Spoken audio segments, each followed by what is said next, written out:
The stagecoach lurched violently to one side, throwing Zelda Laurent against the wooden frame so hard her teeth rattled.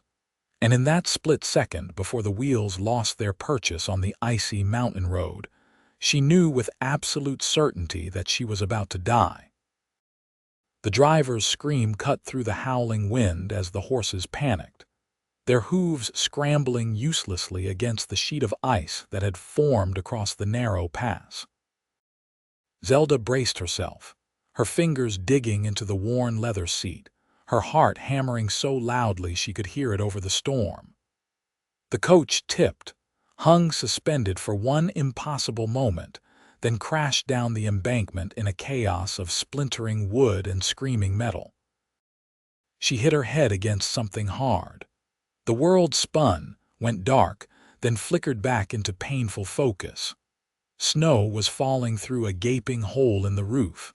Her carpetbag had burst open, scattering her belongings across the tilted floor. Blood trickled warm down her temple, contrasting sharply with the freezing air that rushed in through the broken windows. "Hello," her voice came out weak, barely more than a whisper. "Is anyone there?" Silence answered her, broken only by the wind's mournful howl. Zelda tried to move, gasping as pain shot through her ribs. Not broken, she thought, just badly bruised. She could work with that. She had to work with that, the driver. She needed to check on the driver. Gritting her teeth against the pain, Zelda pulled herself through the wreckage toward where the front of the coach had crumpled against a boulder. Her hands were already numb from the cold, her traveling dress soaked through from the snow. The driver lay crumpled in the rocks, his neck bent at an angle that told her everything she needed to know. She closed her eyes, whispered a prayer she had learned as a child in Boston, then forced herself to keep moving. The horses were gone, either dead in the ravine below or scattered by the storm. Her trunk with most of her belongings had been strapped to the back of the coach and was nowhere to be seen, probably buried under snow or lost down the mountainside. She had her carpetbag, what was left of it, and the clothes on her back, in a blizzard, on a mountain pass somewhere between Denver and Salida, Colorado, in the brutal winter of 1882. Zelda had been traveling to Salida to take up a position as a schoolteacher, leaving behind the suffocating propriety of Boston society and a failed engagement to a man who had wanted a decorative wife, not a thinking woman. 23 years old and determined to make her own way in the world, she had thought herself so brave boarding that westbound train. Now, huddled in the wreckage of the stagecoach as darkness began to fall and the temperature dropped even further, she wondered if her independence had been nothing more than foolish pride. She could not stay here. The storm was worsening, and without shelter, she would freeze to death before morning. Zelda forced herself to think clearly despite the pounding in her head and the trembling in her limbs. She needed to find help, or at least find better shelter than this broken coach. With shaking hands, she gathered what she could from her scattered belongings. A shawl, miraculously still dry, a box of matches wrapped in oilcloth, a small knife she had purchased for protection on the journey west. She wrapped herself in every layer she could find, tied her bonnet more securely under her chin, and began to climb back up toward the road. The ascent was brutal. Her skirts kept catching on rocks and branches, her hands slipped on the ice, and twice she nearly fell backward. But fear drove her forward, fear and a stubborn determination not to die alone on this mountain. When she finally dragged herself back onto the road, she lay gasping in the snow for a moment, her lungs burning from the frigid air. Which way? She had no idea how far they had traveled before the crash, or which direction would lead to help. The snow was falling so thickly, now she could barely see 10 feet ahead. Zelda chose upward, reasoning that the pass would eventually lead down the other side of the mountain, and Salada was supposed to be on the western slope. She walked, one foot in front of the other. The wind cut through her layers like knives, and the snow accumulated on her shoulders and in the folds of her skirts, weighing her down. Her feet went numb first, then her hands despite being tucked under her arms. The light faded from the sky and still she walked, because to stop was to die. Time lost all meaning. There was only the storm, the cold, and the desperate need to keep moving. She fell twice, struggled back to her feet both times, and kept going. The road beneath her feet disappeared under deep drifts, and she realized dimly that she might not even be on the road anymore. That was when she saw the light. At first, she thought it was a hallucination, a trick of her failing mind. But no, there it was again, a warm orange glow flickering through the darkness and snow. Zelda changed direction, stumbling toward that light like a moth to flame, her frozen lips trying to form words to call for help. She made it perhaps 50 more yards before her legs gave out entirely. She fell forward into the snow, tried to push herself up, and could not. Her arms would not obey her. The cold had sunk too deep, stealing her strength, her will. The light was so close, but she could not reach it. This is how I die, she thought with strange clarity. 20 feet from salvation. Then strong hands were lifting her, and a deep voice was speaking words she could not quite understand through the roaring in her ears. She felt herself being carried, felt blessed warmth beginning to surround her, and then the darkness claimed her completely. Zelda woke to the sound of crackling fire and the sensation of being unbearably cold and warm at the same time. Her body was shaking uncontrollably, her teeth chattering so hard it hurt. Blankets cocooned her, heavy and scratchy against her skin. When she tried to open her eyes, even that small movement seemed to require more energy than she possessed. Easy now. That same deep voice from before, closer now, gentler. You are safe. Just rest. She managed to force her eyes open. Firelight danced across rough wooden walls.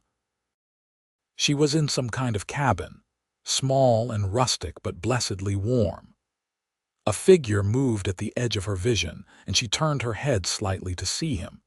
He knelt beside where she lay on what appeared to be a narrow bed, his face all hard angles and weathered tan in the firelight. Dark hair fell across his forehead, and his eyes, when they met hers, were the color of summer storm clouds. He was younger than she had first thought, perhaps 26 or 27, with the kind of quiet strength that came from years of hard living. "The stagecoach," Zelda managed to whisper. "It crashed. I figured as much when I found you half frozen in the snow."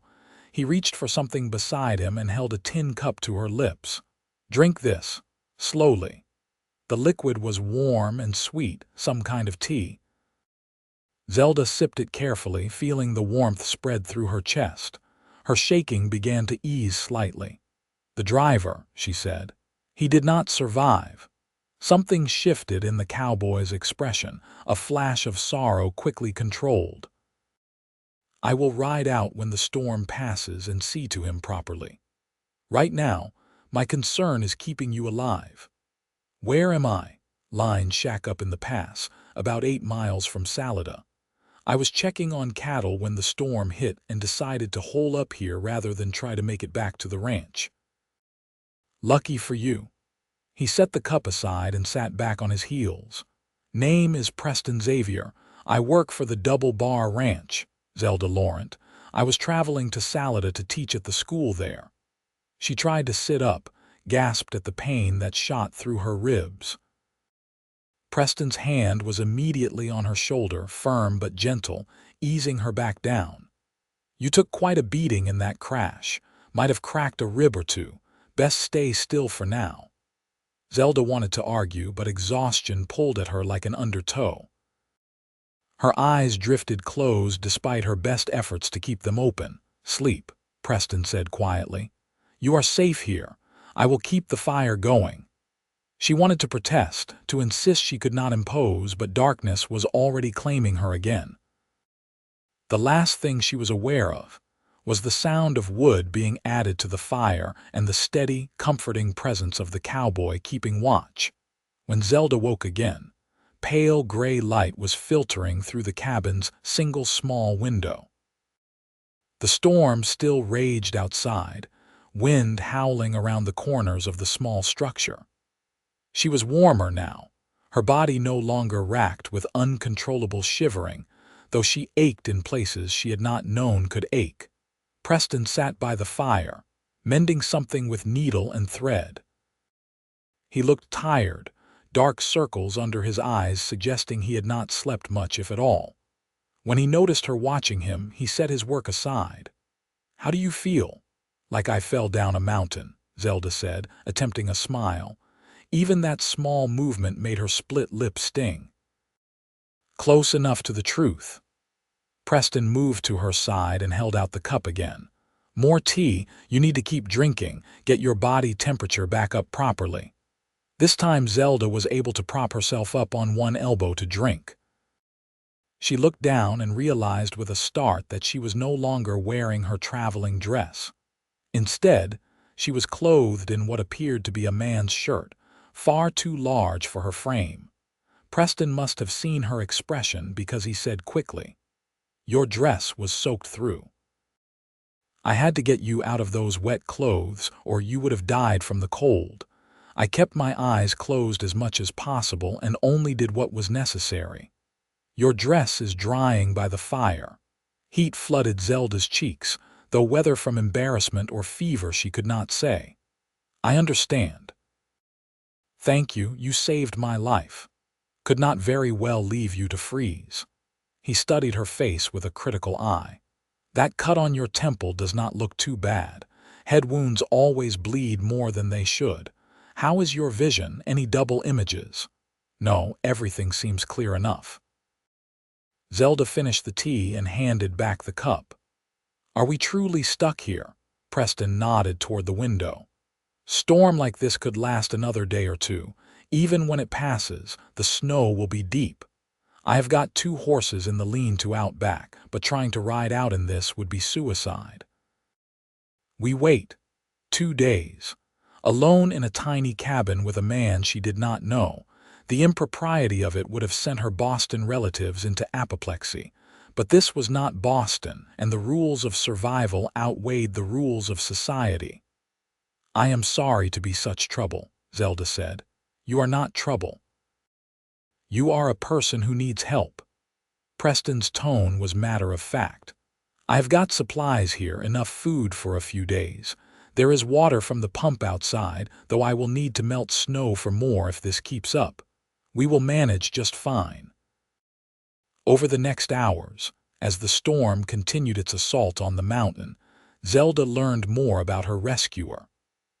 Preston Xavier had come west from Missouri 5 years earlier, running from a past he did not elaborate on. He had worked his way up from a ranch hand to the double bars foreman, earning the trust of the owner through hard work and honest dealing. He was quiet by nature, more comfortable with horses and cattle than people, but there was a kindness in him that showed in small gestures.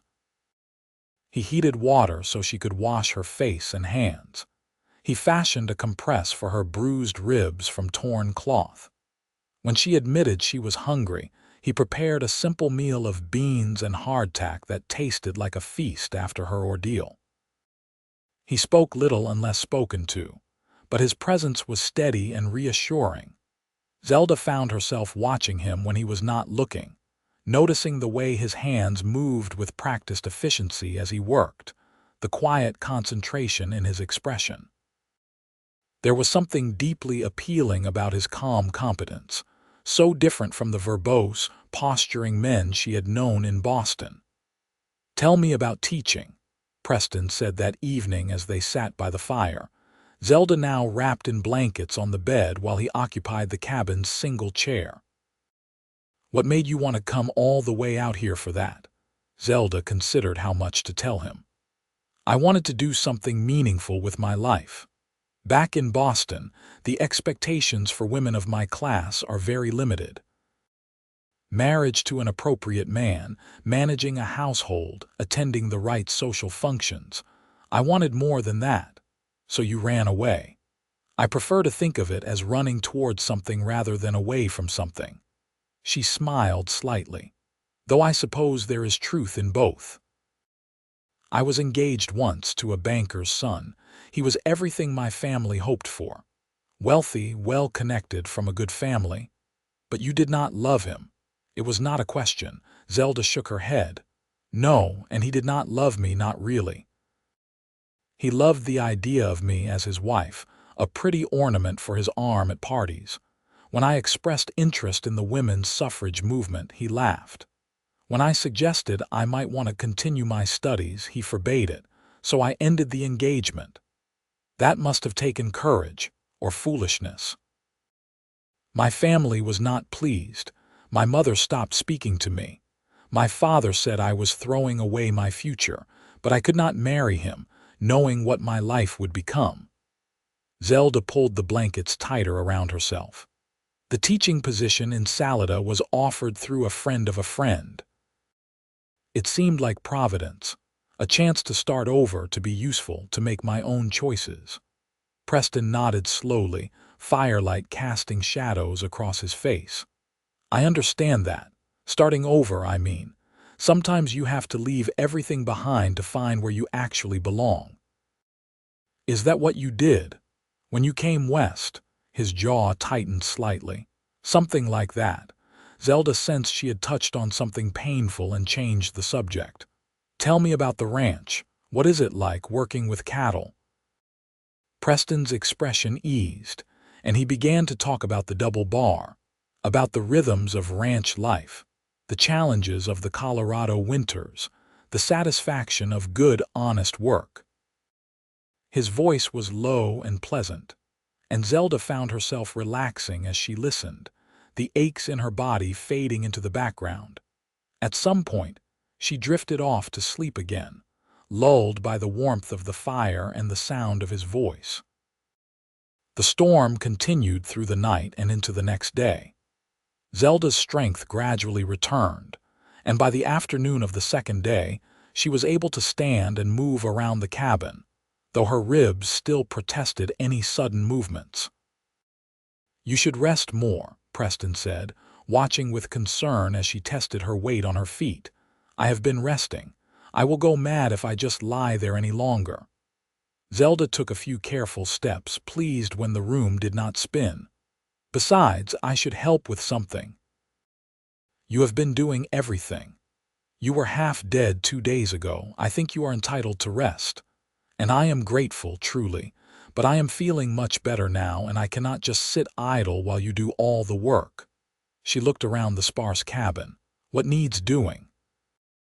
Preston looked like he wanted to argue, but finally nodded. Fine. You can help prepare supper if you are up to it, but if you start feeling poorly, you sit down immediately. Understood? Understood. They worked together in the small space, preparing another simple meal from the cabin's limited supplies. Zelda discovered that Preston was actually a decent cook, at least by frontier standards, and he seemed pleased when she complimented the coffee he brewed. Learned from the ranch cook, he explained. Old Charlie, he was Mexican, and he taught me that good coffee can make even the hardest day bearable. He passed 2 years back, but I still use his recipe. As they ate, Zelda asked, what will happen when the storm finally passes? With the stagecoach, I mean, and the driver. Preston's expression grew serious. I will ride down and report it to the sheriff in Salida. They will send men to recover the body and the coach. As for you, I will take you into town. Make sure you get to where you need to be safely. The school board will probably think I am not coming. I was supposed to arrive 3 days ago. We will explain what happened. No one will blame you for a storm and a crash. Zelda hoped he was right. She had given up so much to come here, burned so many bridges. If the position was no longer available, she did not know what she would do, As if sensing her worry, Preston said quietly, "It will work out. You did not come all this way just to fail. You sound very certain of that. I am certain that you are the kind of person who does not give up easily. Anyone else might have died in that crash or frozen on the mountain. You survived both. That says something about who you are." His words warmed her more than the fire did. "Thank you, Preston, for everything. I know I have said it before, but I truly mean it. You saved my life, and you have taken care of me with such kindness. I will never forget that." Something shifted in his expression, a softness entering his eyes. "You are welcome, Zelda. I am glad I was here to help." The way he said her name, gentle and warm, made her heart skip in her chest. She looked away quickly, confused by the sudden rush of feeling. It was gratitude, she told herself.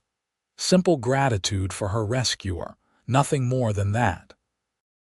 But as the evening wore on and they talked by the fire, sharing stories of their different lives, Zelda felt something growing between them that was more than just gratitude.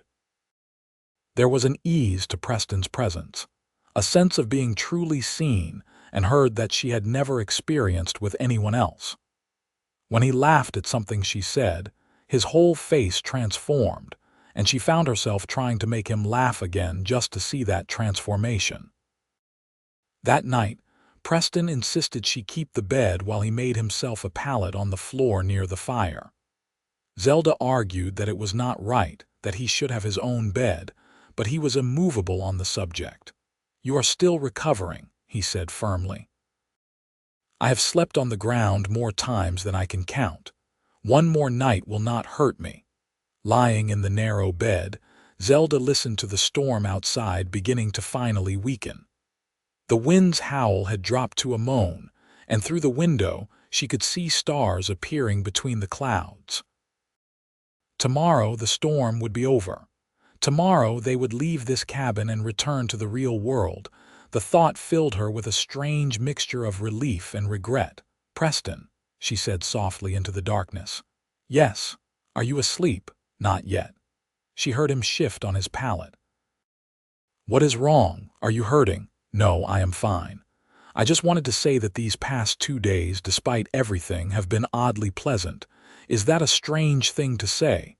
There was a long pause. Then Preston said, "No, I was thinking the same thing." Zelda smiled in the darkness and let herself drift off to sleep. Morning brought clear skies and brutal cold. The world outside the cabin was transformed into a landscape of white, snow piled in deep drifts against the walls and covering everything in a thick blanket. Preston went out early to check on the horses and assess the situation. When he returned, stamping snow from his boots, his expression was troubled. "What is it?" Zelda asked, now dressed again in her own clothes, which had dried by the fire overnight. "Snow is deeper than I thought, at least 4 feet in places. We can ride out, but it is going to be slow going. We will need to be careful." He paused. "There is something else. One of the horses threw a shoe. I can replace it. I have got the tools here, but it will take time." "How much time?" "A few hours, maybe. I want to make sure it is done right before we try to make the ride down to Salada. A lame horse in this snow could be a death sentence." So they had another day in the cabin together. Zelda tried not to be glad about that and failed. She watched Preston work on the horse's hoof through the cabin window, marveling at his patience and skill. Even in the bitter cold, he worked steadily, his movements precise and sure. When he finally came back inside, his face was red from the cold and his fingers stiff, but the job was done. "That should hold," he said, warming his hands by the fire. "We can leave first thing tomorrow morning. The snow will have settled a bit more by then, too." Tomorrow. Their time in this small world of their own would end tomorrow. Zelda felt an unexpected tightness in her chest. "Preston," she said, then hesitated, not sure what she wanted to say. He looked at her, and something in his expression made her breath catch. His gray eyes held a warmth that had nothing to do with the fire, and when he spoke, his voice was rough. "I know. I feel it too." "Feel what?" Zelda whispered, though she knew. "This. Whatever this is between us." He took a step closer, then stopped as if fighting an internal battle. "I know we have only known each other a few days.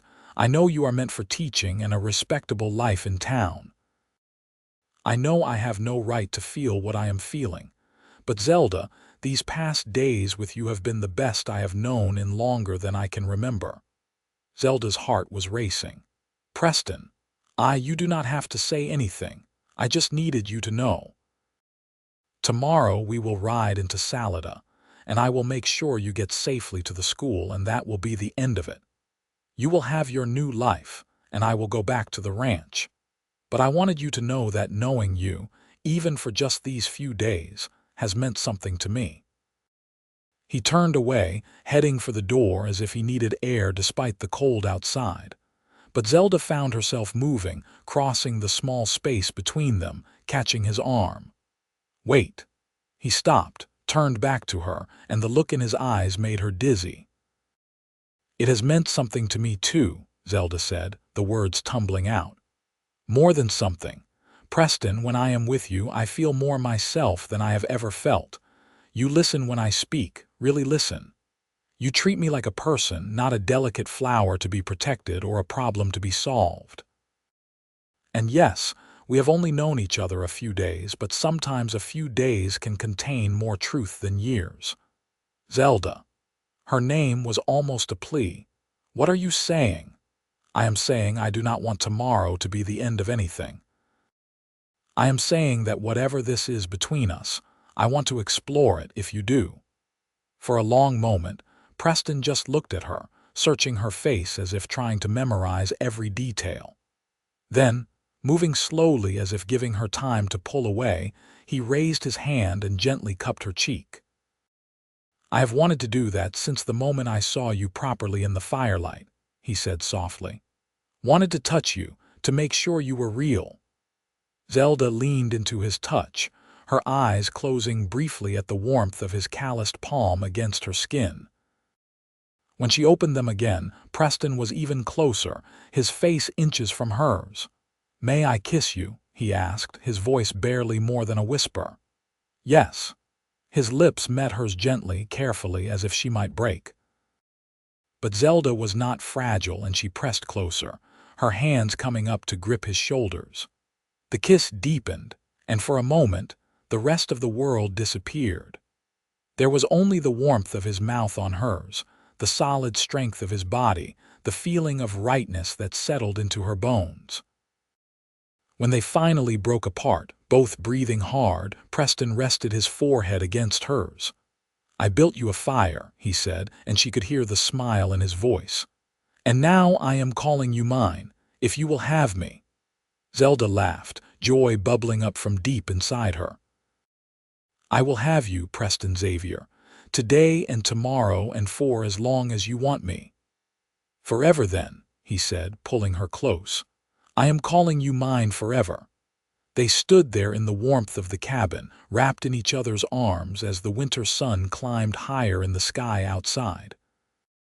Tomorrow they would face the world, but for now they had this moment perfect and complete. That night, they talked until late, making plans and promises.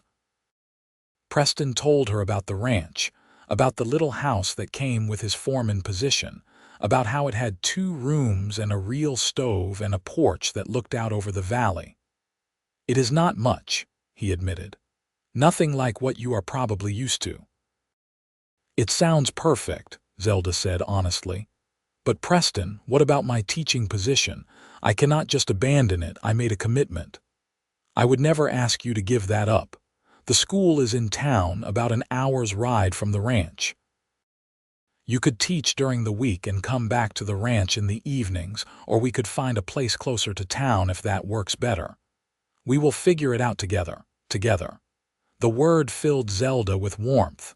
"You would support my teaching, of course. You came all this way to teach, and from what you have told me, you will be good at it." Why would I want to stop you from doing something that matters to you? He shook his head. I am not like that banker's son of yours. I do not want to own you, Zelda. I want to be your partner. Tears pricked at Zelda's eyes. How are you real? Preston smiled and kissed her forehead. I could ask you the same thing. A beautiful, educated woman who actually wants to be with a cowboy like me. I must be dreaming. You are not dreaming. And I am not that beautiful, especially not with this bruise on my face. You are wrong about that. You are the most beautiful thing I have ever seen. They left the cabin at first light the next morning, both horses loaded with supplies and moving carefully through the deep snow. The journey down the mountain was slow and treacherous, but Preston guided them with steady confidence, choosing the safest path through the drifts. They stopped once, at the sight of the stagecoach wreck. Preston insisted on climbing down to check on the driver's body, treating the dead man with a respect that made Zelda love him even more. He covered the body as best he could, and said a few quiet words that might have been a prayer. We will send someone back for him today, Preston promised as they continued on. He will be buried properly. Midday brought them finally out of the worst of the snow and onto the road that led down into the valley where Salada lay. The town spread out below them, small but bustling, smoke rising from chimneys into the clear blue sky. There it is, Preston said. Your new home. Zelda looked at the town, then at the man beside her. Our new home, she corrected. They rode into Salada together in the early afternoon, causing quite a stir.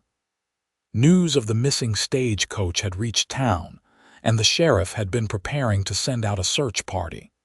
When Preston and Zelda appeared, alive and well, it created immediate excitement and curiosity. The sheriff, a gruff man named Thomas Hawkins, took their report about the crash and the dead driver with professional seriousness. He promised to send men up to recover the body immediately.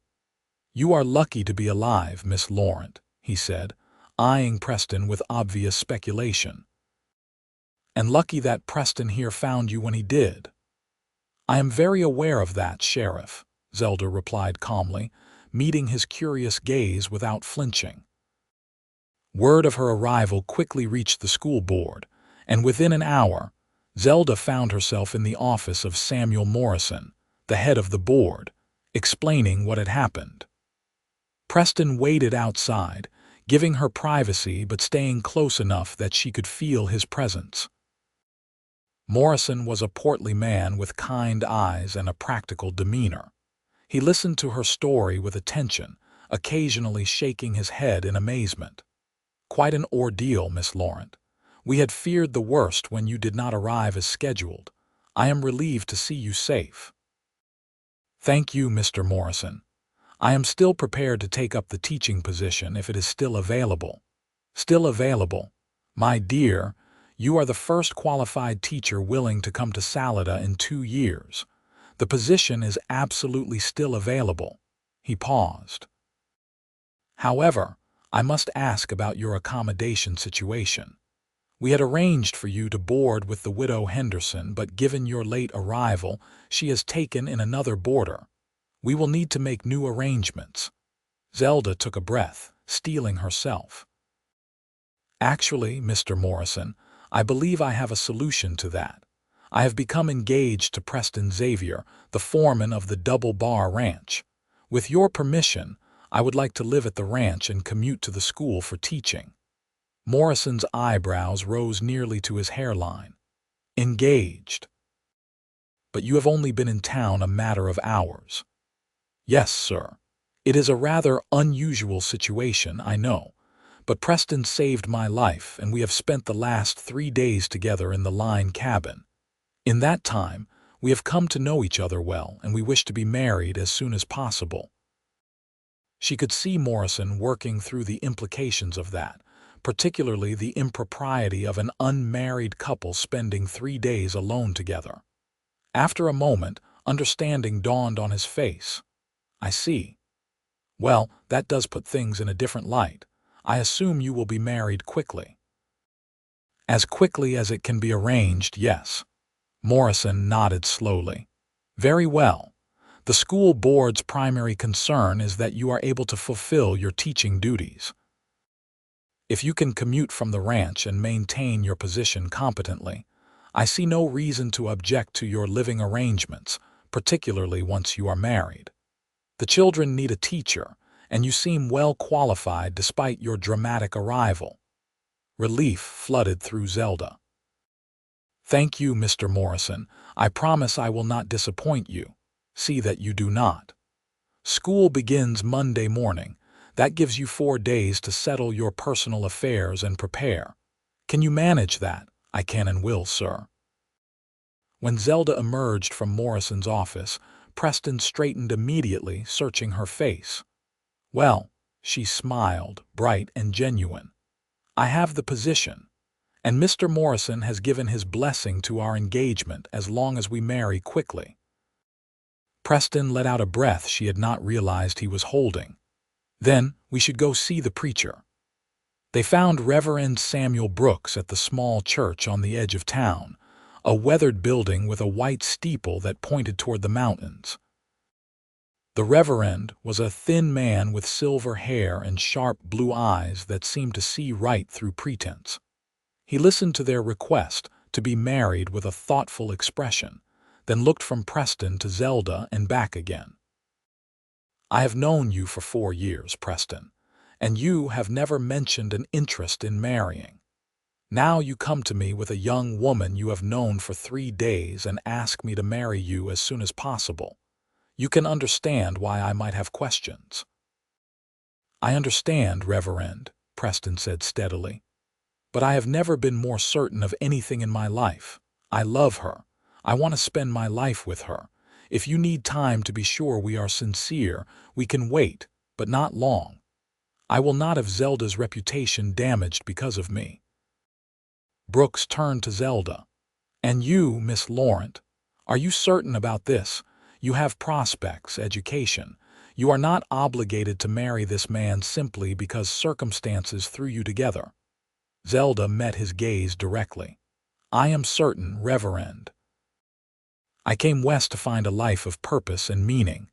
I found that in teaching, yes, but I also found it in Preston. He is a good man and I love him. This is not about obligation. This is about choice. The Reverend studied them both for a long moment, then slowly smiled. Very well. I believe you. I have seen many couples marry in my time, some for love and some for convenience. You two have something real between you, I can see it. I will marry you, but not today. I want you both to have a few days to be absolutely certain. Come back Saturday afternoon, and if you still feel the same, I will perform the ceremony. Thank you, Reverend, Zelda said warmly. We will be here. They left the church together, stepping out into the late afternoon sunshine. Salida bustled around them, a frontier town full of miners, ranchers, merchants, and dreamers. Zelda looked at it all with new eyes, seeing not just a place but a future. I should take you out to the ranch, Preston said. Introduce you to Mr. Dawson, the owner. Let you see the place before you commit to living there. I am already committed, Zelda reminded him. But yes, I would like to see it. They stopped first at the general store, where Preston insisted on buying Zelda a few essential items to replace what she had lost in the crash. The storekeeper, a jovial man named Henry, clearly knew Preston well and was delighted to meet his future bride. Never thought I would see the day Preston Xavier got himself hitched, Henry said with a grin. You must be quite a woman, Miss Laurent. I am certainly determined, Zelda replied, smiling at Preston. They also stopped at the dressmaker's shop, where a kind woman named Mrs. Chen helped Zelda order a simple but pretty dress suitable for a wedding. It would need to be made quickly, but Mrs. Chen assured her it could be done. By the time they rode out toward the Double Bar Ranch, the sun was beginning to sink toward the western mountains, painting the sky in shades of gold and rose. The ranch lay about 5 miles from town, nestled in a valley with good grazing land and a clear stream running through it. Preston pointed out landmarks as they rode, telling her about the ranch's history and the cattle business. His love for this land was evident in every word, and Zelda found herself catching his enthusiasm. The main ranch house came into view first, a large, sturdy building with a wide porch. Beyond it were the bunkhouse, barns, and corrals, and off to one side, set slightly apart, was a smaller house that Preston indicated was his. "Foreman's house," he said. "It is not large, but it is well built. Mr. Dawson had it constructed 3 years ago when he made me foreman. Said a man in that position needed his own place." The house was indeed small, just 2 rooms and a covered porch, but it was neat and tidy, with real glass windows and a good roof. Inside, the main room held a stove, a table with 2 chairs, and a comfortable-looking armchair. The second room was just large enough for a bed and a wardrobe. "I know it is not much," Preston said, watching her anxiously as she looked around, "but we could fix it up, make it more homey. Add curtains and such." Zelda turned to him, smiling. "Preston, it is wonderful. It is perfect." "It is ours." Relief washed over his face and he pulled her close, kissing her soundly. "Ours," he repeated. "I like the sound of that." A knock on the door interrupted them. Preston opened it to reveal a tall, gray-haired man with a weathered face and shrewd eyes. "Mr. Dawson," Preston said, stepping back to let him in. "I was going to come find you. There is someone I would like you to meet." Charles Dawson looked at Zelda with frank curiosity.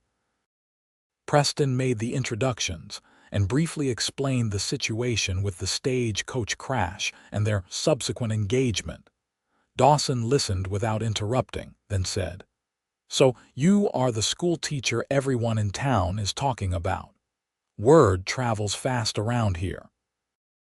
And now you are marrying my foreman." "Yes, sir," Zelda said, lifting her chin. "I hope that does not create any difficulties for you or for Preston's position." "Difficulties? Hell no. Pardon my language, madam. Preston is the best foreman I have ever had, and if he wants to get married, that is his business. Fact is, I am glad to see it. Man works better when he has something to work for besides just a wage." Dawson grinned at Preston. "Congratulations, son. You are getting a fine woman from what I hear." "I know it, sir. Thank you." After Dawson left, Preston and Zelda spent the rest of the evening in the little house, talking and planning. Preston made them a simple supper, and they ate at the small table as the last light faded from the sky. "Are you having second thoughts?" Preston asked at one point, his expression serious. "It is not too late to change your mind." Zelda reached across the table and took his hand. "I am not changing my mind, are you?" "Never." He squeezed her hand. "I just want to make sure you are happy, that this is really what you want." "It is." "You are. Preston, I know this is fast. I know it is unconventional. But when something is right, you feel it in your bones. I feel it." "So do I." That night, Preston rode Zelda back into town to stay at the hotel, the only proper accommodation available. He saw her safely to her room, kissed her gently goodnight, and promised to return in the morning. Alone in the hotel room, Zelda sat by the window and looked out at the stars over the mountains. 3 days ago, she had been on a stagecoach, heading toward a new but uncertain future. Now, everything had changed. She was engaged to a cowboy she barely knew by conventional standards but felt like she had known forever. It should have terrified her. Instead, she felt only peace. The next 3 days passed in a blur of preparation and anticipation. Zelda met with Morrison again to go over her teaching responsibilities and review the curriculum. She collected the books and materials she would need, familiarized herself with the schoolhouse, and began planning her first lessons. In the evenings, Preston would ride into town and they would walk together through the streets of Salida, getting to know the town and each other better. They talked about everything, their childhoods, their dreams, their fears. Preston told her about growing up in Missouri, about a father who drank too much and a mother who died too young, about coming west to escape that past and finding purpose in hard work and open spaces. Zelda told him about her privileged but stifling life in Boston, about parents who loved her but did not understand her, about the suffocating expectations of society, about the engagement she had broken and the courage it had taken to come west alone. "You regret it?" Preston asked. "Leaving everything behind." "Not for a moment," Zelda said firmly. "If I had not come west, I never would have met you." On Friday, Zelda's replacement trunk arrived from Denver, sent by the railroad company after the crash was reported. Most of her belongings had survived, and she spent the afternoon sorting through her dresses and books, setting aside what she would need for teaching. Mrs. Chen delivered the wedding dress that evening, a simple creation in cream-colored cotton with lace at the collar and cuffs. When Zelda tried it on, the dressmaker clasped her hands together in delight. "You look beautiful, my dear. Preston Xavier is a lucky man." "I think I am the lucky one," Zelda replied, but she was pleased with how the dress fit and flattered her figure. Saturday arrived bright and clear. Zelda woke early in her hotel room, butterflies dancing in her stomach. Today she would marry Preston Xavier. Today her new life would truly begin. She dressed carefully in the new cream dress, pinned her dark hair up in a simple but elegant style, and tucked a small sprig of dried flowers Mrs. Chen had given her into her hair. The bruises on her face from the crash had faded to yellow shadows, barely noticeable.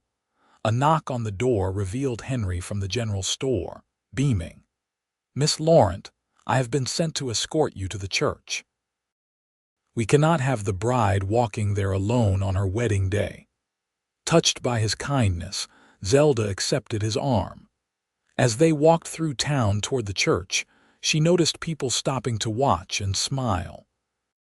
News of her wedding had spread, and it seemed the whole town was interested in the romance between the new teacher and the ranch foreman. At the church, she found a small crowd already gathered. She recognized Mr. Morrison and several members of the school board, Charles Dawson from the ranch, Mrs. Chen, Sheriff Hawkins, and a number of other townspeople she had met over the past few days. But her eyes went immediately to Preston, standing at the front of the church with Reverend Brooks. He wore his best clothes, clean denim pants and a pressed white shirt, his dark hair combed back. When he saw her, his whole face lit up with such joy that Zelda felt tears prick her eyes. Henry escorted her down the aisle and placed her hand in Preston's. His grip was warm and steady, anchoring her. Reverend Brooks smiled at them both. "Dearly beloved, we are gathered here today to join this man and this woman in holy matrimony." The ceremony was simple and beautiful. Zelda barely heard the words, too focused on Preston's face, on the love and certainty she saw in his eyes. When it came time for the vows, his voice was strong and clear. "I, Preston Xavier, take you, Zelda Laurent, to be my lawfully wedded wife. I promise to love you, honor you, and cherish you for better or worse in sickness and in health, for as long as we both shall live." Zelda's voice shook slightly with emotion as she made her own vows, but the words rang true.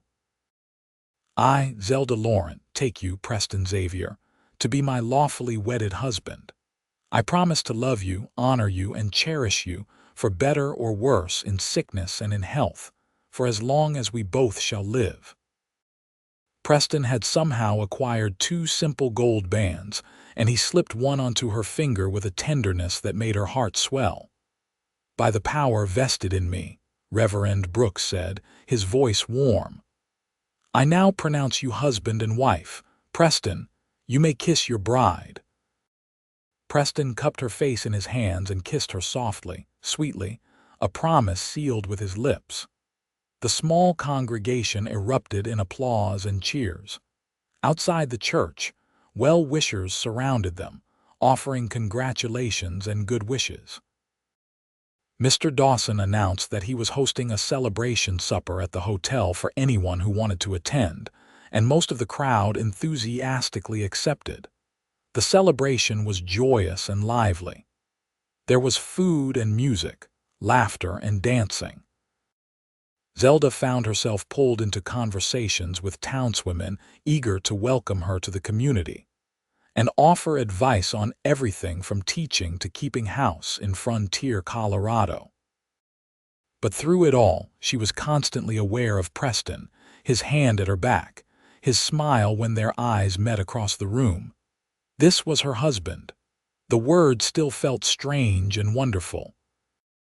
As evening fell and the party began to wind down, Preston leaned close and murmured in her ear, "Ready to go home, Mrs. Xavier, Mrs. Xavier." Zelda smiled. "Yes, I am ready." They rode out to the ranch together under a canopy of stars, their horses moving at an easy pace. The night was cold but clear, and Zelda was warm in the new wool coat Preston had insisted on buying her. At the foreman's house, Preston lifted her down from her horse and carried her over the threshold, a tradition he insisted on despite her laughing protests. "Let me do this properly," he said, setting her down carefully inside. "I want to remember every moment of this day." The house was cold, and Preston quickly built up the fire in the stove while Zelda lit the lamps. Soon the small space was warm and glowing with soft light. "I have something for you," Preston said, reaching into his jacket pocket. He pulled out a small wrapped package and handed it to her. Zelda opened it carefully to find a beautiful leather-bound journal and a fine pen. "Preston, this is too much." "No, it is not. You are educated and you think deeply about things. I thought you might like to write down your thoughts, maybe write about your experiences teaching. I want you to have something that is just yours." Touched beyond words, Zelda kissed him. "Thank you. It is perfect. I will treasure it."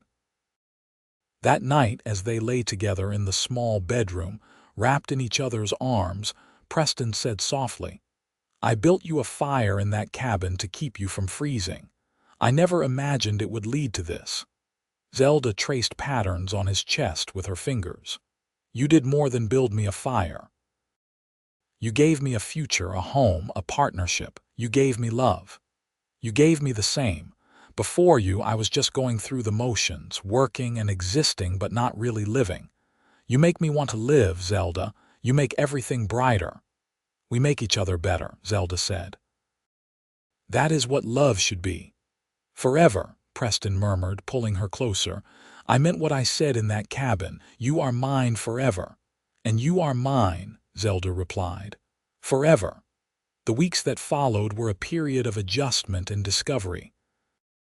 Zelda threw herself into teaching, and despite her initial nervousness, she quickly found her rhythm.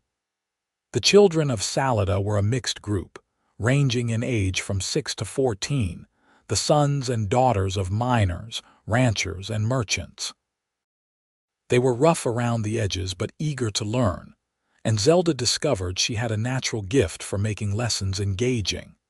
Every morning, Preston would ride with her into town, wait while she taught, and ride back with her in the late afternoon. It meant long days for him, but he never complained. "I like being near you," he said when she suggested he not bother making the trip twice daily. "Besides, it gives me time to handle ranch business in town." Life on the ranch suited Zelda better than she had expected. She learned to cook on the wood stove, to tend the small vegetable garden behind their house, to mend clothes and manage their modest household. It was harder physical work than she had ever done in Boston, but it was satisfying in a way her old life had never been. Preston taught her to ride better, to handle the sometimes difficult mountain trails. He showed her the beauty of the Colorado landscape, the way the light changed on the mountains at different times of day, the wildlife that made their home in the valleys and forests. They grew together, learning each other's rhythms and habits. They had disagreements, of course. Zelda's stubborn independence sometimes clashed with Preston's protective instincts, and his tendency to keep his feelings bottled up frustrated her. But they learned to talk through their problems, to compromise and communicate. In March, the ranch entered its busiest season with spring calving, and Preston's hours became even longer. Zelda would sometimes wake in the night to find his side of the bed empty, knowing he was out in the cold helping with a difficult birth or protecting the herd from predators. On those nights, she would sit by the fire with her journal, writing about her experiences, her students, her life with Preston. She wrote about the children who struggled with reading but excelled at mathematics, about the shy girl who blossomed when allowed to help teach the younger students, about the boy whose family could barely afford to send him to school but who soaked up knowledge like a sponge. She also wrote about her marriage, about the deep contentment she felt being Preston's wife, about the way he still looked at her like she was something precious, even after months of daily life together, about the small kindnesses they showed each other, the shared laughter, the quiet moments of simply being together. Spring melted into summer, and Salada bloomed with color and activity. The school term ended in early June, giving Zelda a few months of respite before the fall term would begin. She used the time to help more around the ranch, to truly integrate herself into the rhythms of that life. Mr. Dawson proved to be a fair and generous employer, and as he got to know Zelda better, he began to trust her with more responsibilities. She started keeping some of the ranch books, her neat handwriting and head for figures making her a natural fit for the task. Preston was clearly proud of the way she earned Dawson's respect. In July, as they celebrated their 6-month anniversary with a picnic by the stream that ran through the ranch, Preston said, "Are you happy, Zelda? Truly happy?" Zelda looked at him in surprise. "Of course I am. Why would you ask?" he shrugged, looking uncharacteristically uncertain. "Sometimes I worry you gave up too much, your family, your old life, that you will wake up one day and regret choosing me." Zelda set down her cup and took his face in her hands, making him look at her. "Preston Xavier, listen to me. I have never regretted a single moment since that stagecoach crashed. Yes, I left behind my old life, but it was a life that did not fit me. Here, with you, I have found where I belong. I am teaching, which I love.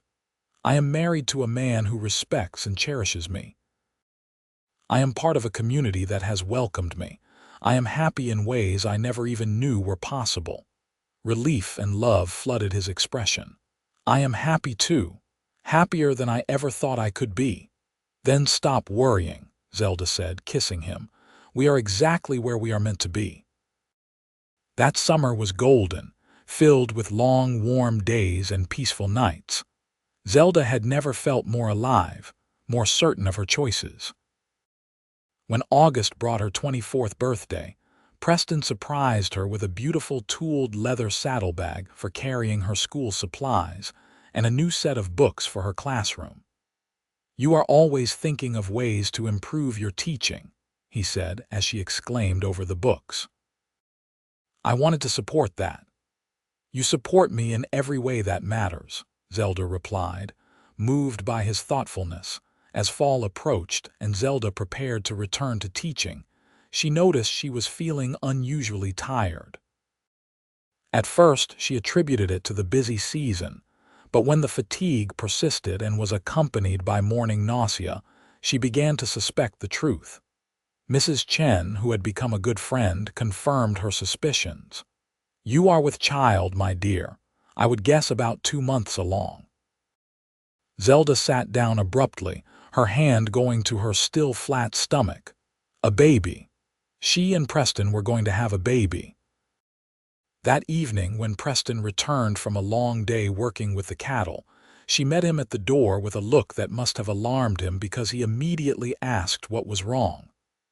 "Nothing is wrong," Zelda said, taking his hands. "Preston, I have news. I am going to have a baby. We are going to have a baby." For a moment, he just stared at her, processing the words. Then a smile spread across his face, so wide and joyous it transformed him.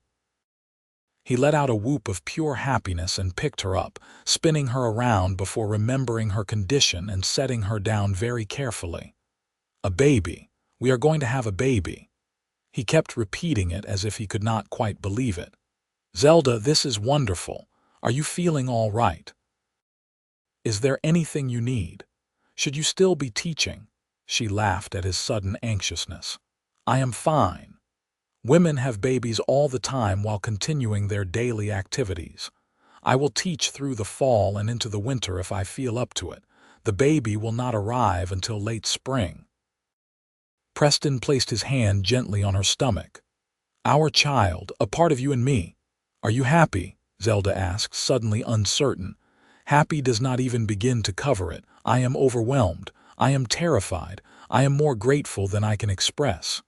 He pulled her close carefully. "You keep giving me gifts I do not deserve. First yourself, now this child."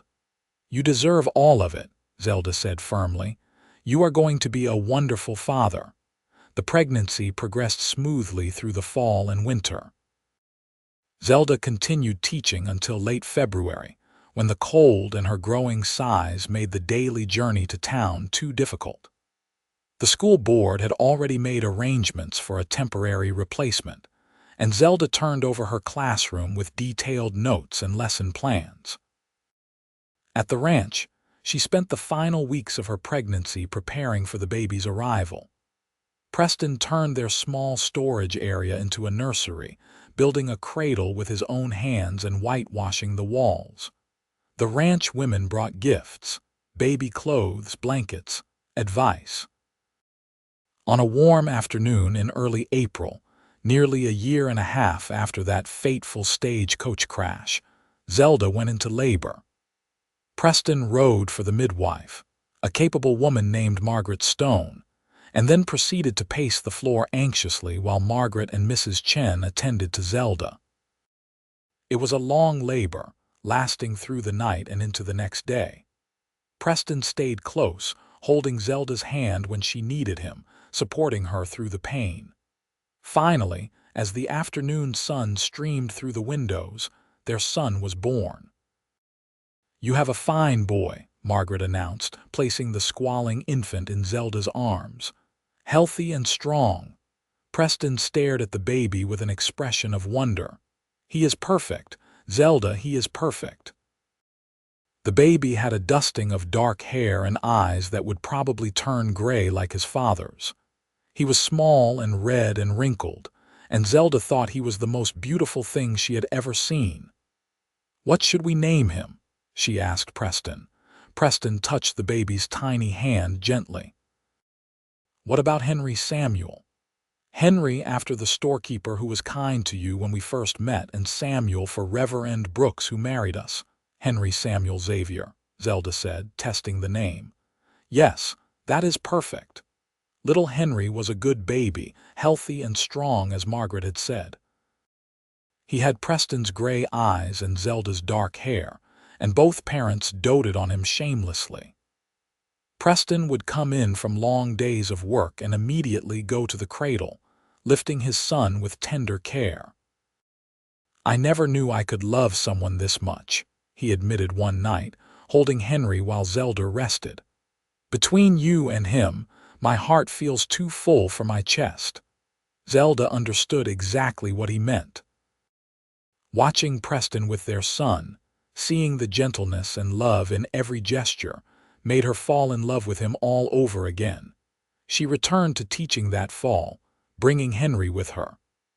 The schoolhouse had a small back room where she could nurse him and let him nap between lessons. The students were fascinated by the baby, and Zelda found that including him actually enhanced her teaching. Children who struggled with reading were motivated by the chance to read stories to baby Henry. Life settled into a new rhythm, busier than before but deeply satisfying. Henry grew and thrived, learning to sit up, then crawl, then walk. His first word was Papa, which made Preston grin for days. 2 years after Henry's birth, Zelda found herself pregnant again. This time the process felt more familiar, less frightening. Their daughter, Mary Grace, was born in the winter of 1886, a tiny thing with Zelda's features and a surprisingly loud cry. 2 children, Preston said in wonder, holding Mary Grace while Henry, now a sturdy toddler, tried to climb up to see his sister. "We have 2 children." "We do indeed," Zelda replied, watching her family with a heart full of contentment. The years that followed were full and rich.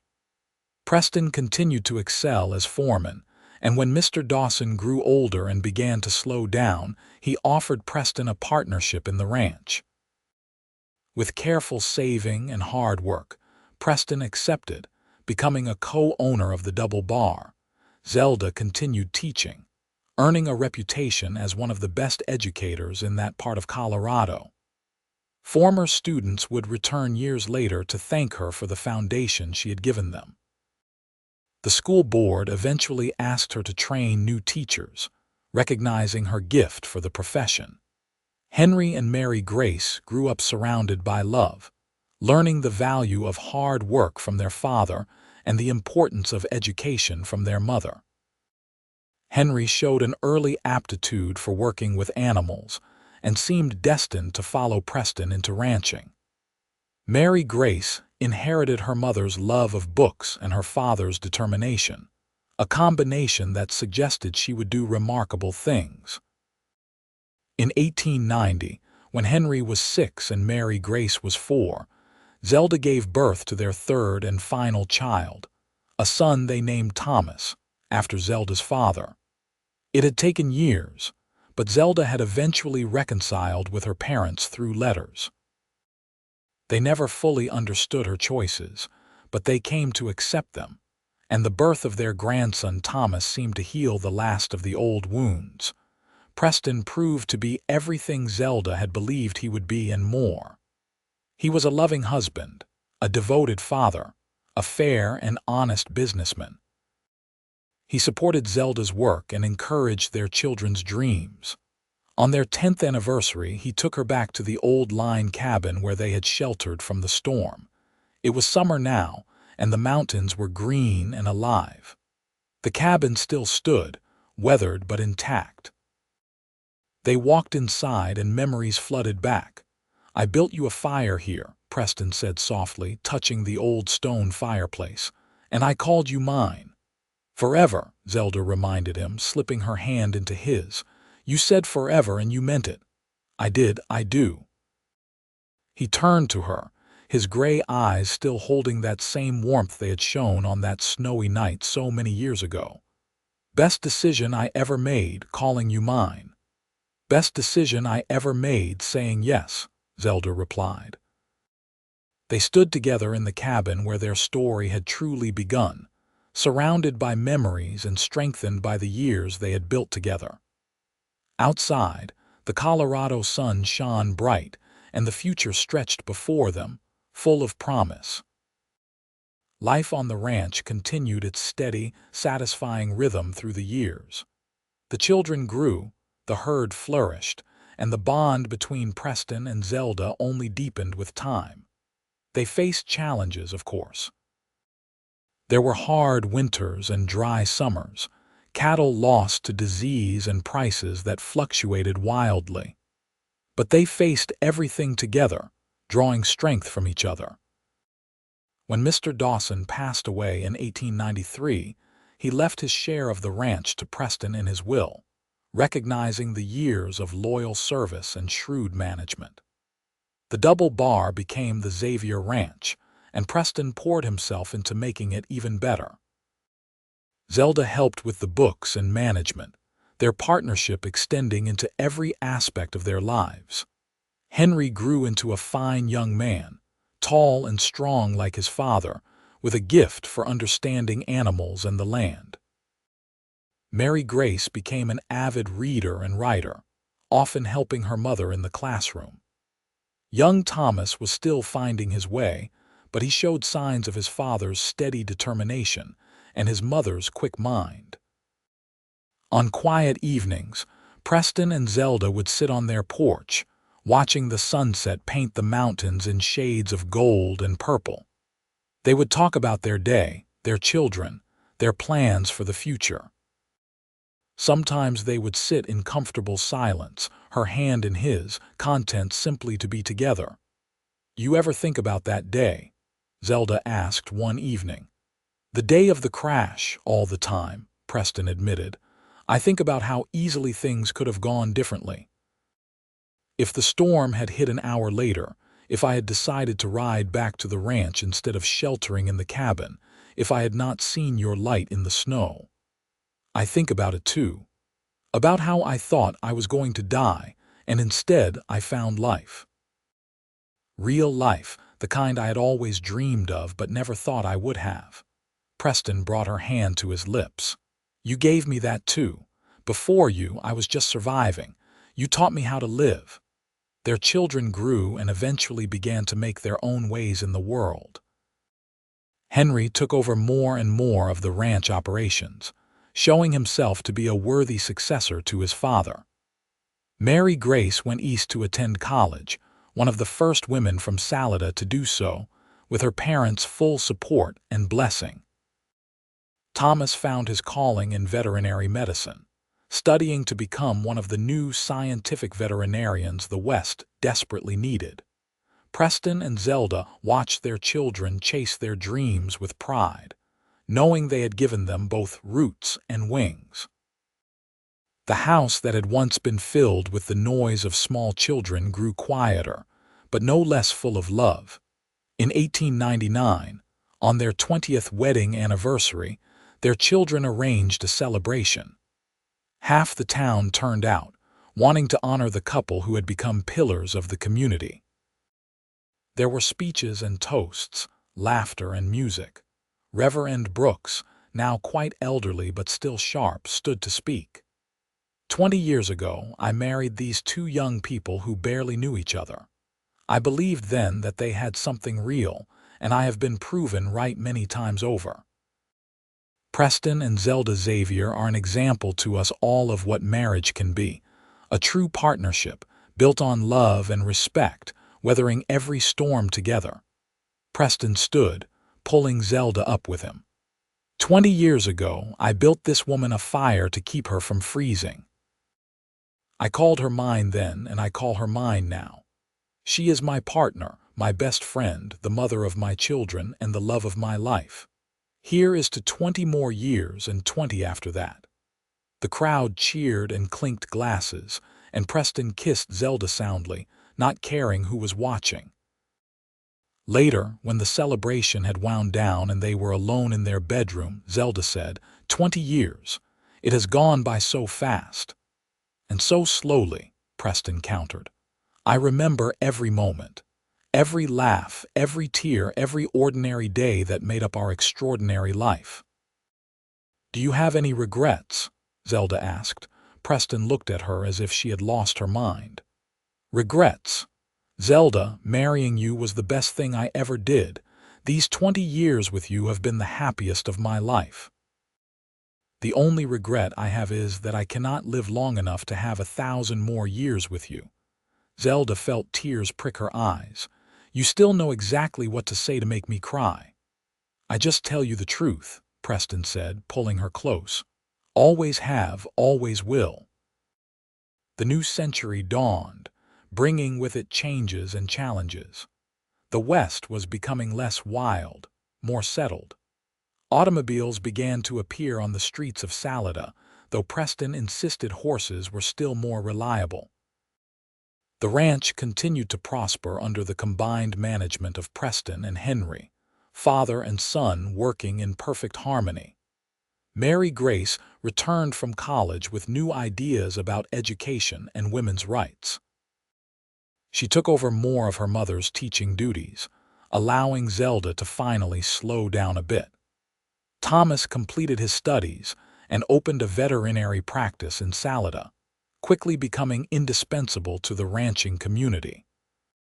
In 1905, Henry married a rancher's daughter named Sarah, and the following year they gave Preston and Zelda their first grandchild, a boy they named Preston after his grandfather.